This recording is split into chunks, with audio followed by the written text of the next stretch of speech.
শীত মানে বাঙালির পিঠেপুলির উৎসব। আর আমার রান্নাঘরে মুগ পুলি হবে না, আমি আজকে সবার কথা ভেবে 3 রকমের মুগ পুলি বানিয়েছি। মুগ পুলি বানানো একটু ঝামেলার বিষয়। ডালটাকে ভেজে সেদ্ধ করে মেখে পুর বানাতে হয়, সেটাকে আবার ভেজে শিরায় ফেলতে হয়।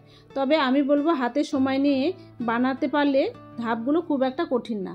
আমার শাশুড়ি মায়ের কাছ থেকে শিখেছি, মা যেমন যেমন বলেছে আমি ঠিক তেমন তেমন বানিয়েছি। প্রথমে সোনা মুগ ডাল শুকনো খোলায় ভেজে নেব, অনবরত নাড়তে থাকবে যেন ডালটা পুড়ে না যায়। হালকা ব্রাউন কালার হয়ে এলে কড়াই থেকে নামিয়ে ধুয়ে নেব। খুব বেশি কষলে ধোয়ার দরকার নেই, তাহলে ভাজা গন্ধটা চলে যাবে।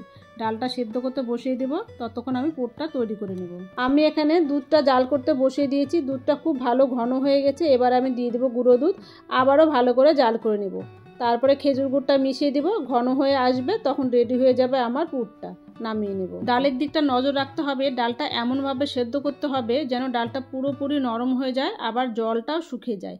যদি দেখো ডালটা সেদ্ধ হয়ে গেছে তবে জল আছে, তাহলে শুকিয়ে নেবে। জলটা শুকিয়ে গেলে গ্যাসে থাকা অবস্থায় চালের গুঁড়ো দিয়ে এটাকে আমি মিশিয়ে নেব। যতটা দরকার আটা দিয়ে এটাকে আমি মিশিয়ে নেব। ঢাকা দিয়ে রাখবো। 5 মিনিট পর হাতে দেখবো পুলি বানানো যায় কিনা। তারপরে এটাকে আমি নামিয়ে নেব। অল্প ঠান্ডা হয়ে এলে ঘি দিয়ে খুব মসৃণ করে এটাকে আমি মেখে নেব। লেচি কেটে নেব, একটা একটা করে লেচি বুড়ো আঙুল দিয়ে চেপে চেপে একটা বড় বাটির মতন তৈরি করে নেব। তার মধ্যে ঠান্ডা করে রাখা ক্ষীরের পুরটা আমি দিয়ে দেব। এবার মুখটা আমি বন্ধ করে দেব। নিজের মন মতন ডিজাইন করে বানিয়ে নেবে। আমি আজকে বেশ কয়েকটা ডিজাইন করেছি। ডাল বাটার খোলসটা নিজেই এত সুস্বাদু, তাই চালের পুলির মতন এটাকে অত পাতলা না করলেও হবে। আর ক্ষীরের পুরটাও একটু কম দিলেও চলবে। পুরটা একটু কম দিলে ডালের স্বাদটাও ভালো পাওয়া যায়। আমি এখানে ক্ষীর দিয়ে বানিয়েছি, তোমরা যদি চাও তাহলে নারকেলের পুর বানিয়ে সেটা দিয়েও বানিয়ে নিতে পারো। পুলিগুলো বানিয়ে বাহিরে রাখবে না, একটা কৌটাতে রেখে দেবে, না হলে ফেটে যাওয়ার সম্ভাবনা থাকে। এই শীতে অনেকের বাড়িতে অনেক রকমের পিঠে হয়েছে, একবার দেখে নাও তো এই মুগ পুলিটা হয়েছে কিনা। যদি না হয়ে থাকে তাহলে আজকেই বানিয়ে নাও, খুব সুস্বাদু মুগ পুলি।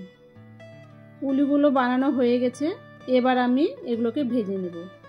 কড়াইয়ে সাদা তেল দিয়ে মাঝারি আছে পুলিগুলোকে একদম ব্রাউন কালার হয়ে আসা পর্যন্ত উল্টে পাল্টে ভেজে নেব। এই পিঠেটা একটু বেশি ভাজা হলে ভালো লাগে। আমি আজকে 3 বারে ভেজে নিয়েছি, কারণ একবারে বেশি না দেওয়াই ভালো। অল্প অল্প করে পুলিগুলোকে ভেজে নেব। কয়েকটা আমি এখান থেকে রেখে দেবো কাঁচা পুলি, সেটা আমি কিভাবে দুধ পুলি বানাতে হয় দেখাবো। এবারে আমি শিরাটা তৈরি করে নেব। চিনিতে খুব অল্প জল দিয়ে দেব, চিনিটা গলে যাবে, শিরাটা ঘন হয়ে আসবে। সব পুলি আমি এর মধ্যে দিয়ে দেবো।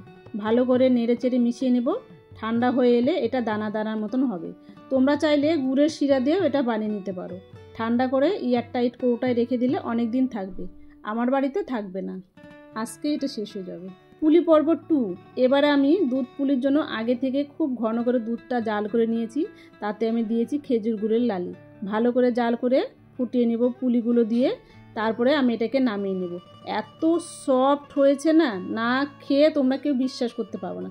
দেখো কতটা সফট হয়েছে। পুলি পর্ব 3 এটা আমি শুকনো খাবার জন্য রেখে দিয়েছি। এবার তোমরা দেখে বলো উপরটা যতটাই মুচমুচে, ভিতরে পুরে ভরা রসালো। এতটাই ভালো হয়েছে, না খেয়ে মুখে বলে বোঝানো যাবে না। আর আমাকে ভরসা করো, তাহলে আর দেরি না করে বানিয়ে দেখো, নিরাশ হবে না। ভিডিওটা ভালো লাগলে লাইক কমেন্ট শেয়ার করবে। নতুন নতুন রেসিপি পেতে আমার পেজটা ফলো করবে। দেখা হবে খুব তাড়াতাড়ি নতুন একটা রেসিপি নিয়ে। তত সবাই খুব ভালো থেকো, সুস্থ থেকো, এনজয় করো। Thank you.